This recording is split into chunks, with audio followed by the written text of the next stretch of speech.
Congress party హామీ ఇచ్చిన మేరకు దివ్యాంగులకు 6,000 రూపాయలు పింఛన్ పెంచాలని డిమాండ్ చేస్తూ ఎన్పీఆర్డీ ఆధ్వర్యంలో గురువారం మధ్యాహ్నం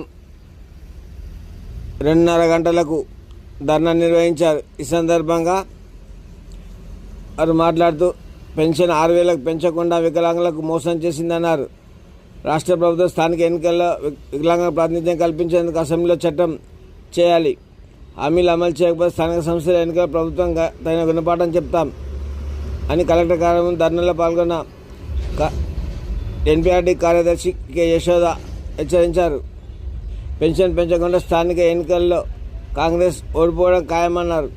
తెలంగాణ రాష్ట్రంలో అసెంబ్లీ ఎన్నికల సమయంలో కాంగ్రెస్ పార్టీ వికలాంగుల పెన్షన్ 6,000 పెంచుతామని హామీ ఇచ్చిందని అధికారంలోకి వచ్చి 19 నెలలు గడుస్తున్నా ఎందుకు అమలు చేయడం లేదని ప్రశ్నించారు.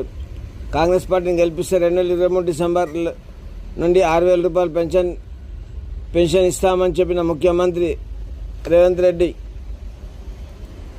ఆ మాటే మర్చిపోయారన్నారు. ఇందిరమ్మ ఇళ్లలో 2016లో అప్పుడు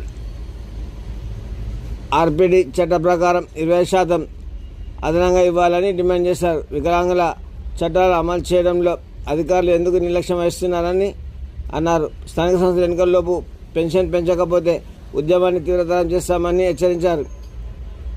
సంఘం జిల్లా ఉపాధ్యక్షులు యాదగిరి, వర్కింగ్ ప్రెసిడెంట్ మెనక్టౌన్ కమిటీ అధ్యక్షులు శ్రీదేవి, కమిటీ సభ్యులు స్వరూప, శ్రీనివాస్, శ్రీకాంత్, వ్యవసాయ కార్మిక సంఘం జిల్లా కార్యదర్శి కె మల్లేశం తదితరులు పాల్గొన్నారు.